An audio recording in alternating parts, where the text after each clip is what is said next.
Cronograma, Bíblia todo dia, Lucas, capítulo de número 20. Primeiramente, nós vamos ver sobre quando a autoridade do Senhor ela é questionada de Jesus, não é isso?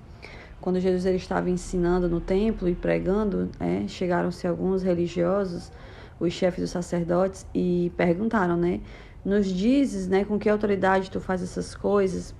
E aí o Senhor vai responder com outra pergunta. Nós já vimos esse texto aqui também em outros evangelhos, e ele vai dizer assim: o batismo de João era do céu ou dos homens? Eles queriam, fazendo essa pergunta a Jesus, eles queriam colocar Jesus em uma saia justa.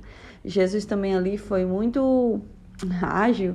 Eu acho até bem engraçada essa passagem, porque Jesus também coloca eles em uma saia justa.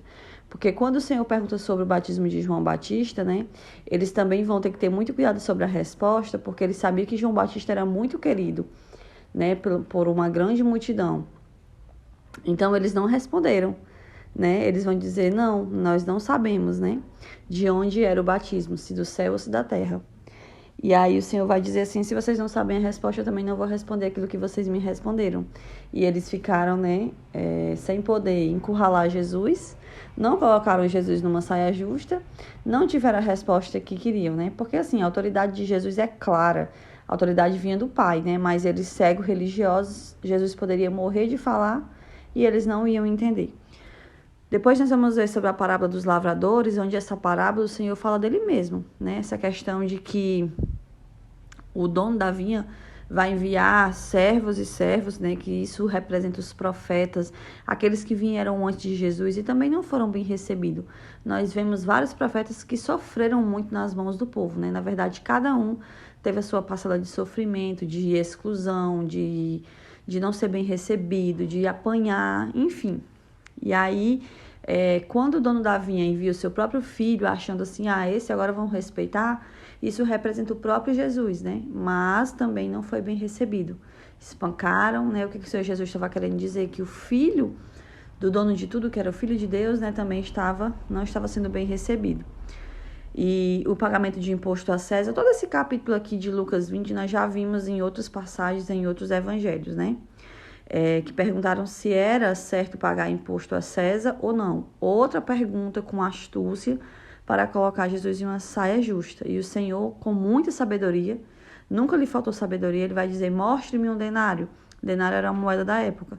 De quem é a imagem que está nessa moeda, De César, responderam eles. Então o Senhor disse: portanto, deem a César o que é de César e a Deus o que é de Deus. Porque aquele povo estava muito preocupado com os impostos, com o dinheiro, mas eles estavam esquecendo de dar honra a Deus, de obedecer a Deus, de ser sinceros e verdadeiros para com Deus. Por isso que ele traz essa resposta: deem a César o que é de César e a Deus o que é de Deus. Depois o Senhor vai falar sobre a realidade da ressurreição, onde o Senhor vai deixar claro para aquele grupo que não acredita na ressurreição, que sim, a ressurreição é uma realidade, a ressurreição existe, e aqui o Senhor desvenda para nós um dos mistérios a respeito do que acontece após a morte, Que lá nós não vamos ter maridos, filhos, lá todos seremos iguais, tá bom? E Cristo é o Senhor de Davi, Porque Davi, até então, era o homem mais importante que os judeus, que aquele povo daquela época conhecia. Davi foi o homem segundo o coração de Deus, Davi foi o rei, Mas Jesus estava se colocando como maior que Davi. E eles, na pequena e limitada compreensão deles, não conseguiam entender isso.